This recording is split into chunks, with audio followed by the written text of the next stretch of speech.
Hello everyone, back to my channel. সবাই কেমন আছো? আশা করি বেশ ভালো আছো, আর আমিও বেশ ভালো আছি। তো দেখো, আমরা সকাল সকাল বেরিয়ে পড়েছি। এখন 8:30টার মতো বাজে। আমরা যাচ্ছি নার্সিংহোমে। আজকে আমার ননদিনী আর আমার বেবি সোনাকে নিতে যাব। তো দেখো, খুব এক্সাইটেড। পুরো ভিডিওটা দেখো স্কিপ না করে, আশা করি তোমাদের বেশ ভালো লাগবে। তো মায়ের যাওয়ার কথা ছিল, যেহেতু বাড়িতে অনেক নিয়মকানুন থাকে, সে কারণে মা একটু লেট করে যাবে, তাই আমরাই সকাল সকাল বেরিয়ে পড়েছি। তো দেখো, ফাইনালি আমরা চলে এলাম। আর 5 দিন ছিল নার্সিংহোমে, কিন্তু একদিনও কোলে নিতে দেয়নি আমাদের। তো ফাইনালি আজকে কিন্তু কোলে নিয়েছি। আর এই যে তার মামা দেখো, একদম সেই গদগদেও তাকে কোলে নিয়ে, আর আমিও কিন্তু আজকে কোলে নিয়েছি অনেকটা সময়। আর আজকে তো বাড়িও নিয়ে আসবো, তো দেখতে থাকো পুরো ভিডিওটা, আশা করি তোমাদের ভালো লাগবে। তারপর দেখো, আমরা চলে এলাম ক্যাশ কাউন্টারে। তো দেখো, এখানে কিন্তু অনেকটা সময় লেগেছিল, প্রায় আধ ঘন্টার মতো। তো অনেকক্ষণ দাঁড়িয়েছিলাম, তারপর ভাবলাম একটু ভিডিও করে নিই, তোমাদের সাথে শেয়ার করবো। তো সে কারণে একটু ভিডিও করে নিলাম।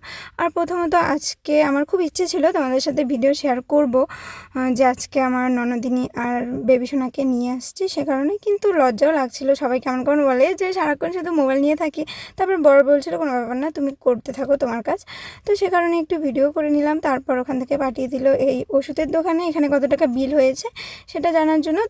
তো এদিকে দেখো, বর কিন্তু গাড়ি নিয়ে হাজির হয়ে আছে, কারণ ওর অফিস থেকে তাড়া দিচ্ছিল আর অনেকটা লেট হয়ে যাচ্ছিলো। তো সে কারণেই, আর আমাদের অনেক তাড়াতাড়ি হয়ে যেত, 10টার মধ্যে বাড়ি চলে আসতাম। কিন্তু মা যেহেতু একটু লেট করেছিল আসতে, সে কারণেই 11:15 বেজে গেছিলো বাড়ি আসতে। আর এদিকে দেখো, ধোপা গন্ডগোল করে ফেলেছিল।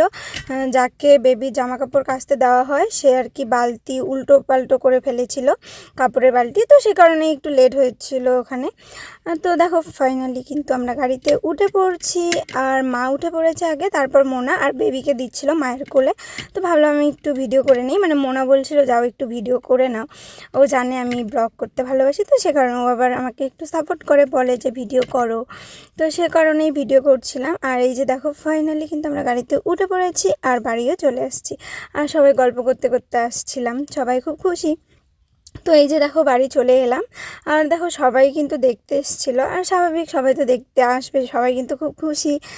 তারপর আমি চলে গেলাম একটু ভিডিও করে স্নানে। আর এদিকে অনেক নিয়ম ছিল, সেগুলো মা আরও কাকিমারা করছিল। আর যেহেতু আজকে ওকে নিয়ে আসা হয়েছিল, অনেক কাজ ছিল বাড়িতে, তো আমি আগে স্নানটা সেরে ভাত বসিয়েছি, ও আবার খাবে। তো সে কারণেই আর যত জামা কাপড় নার্সিংহোম থেকে নিয়ে আসা হয়েছিল, দেখো এদিকে মা কিন্তু সব কেচে দিয়েছিল।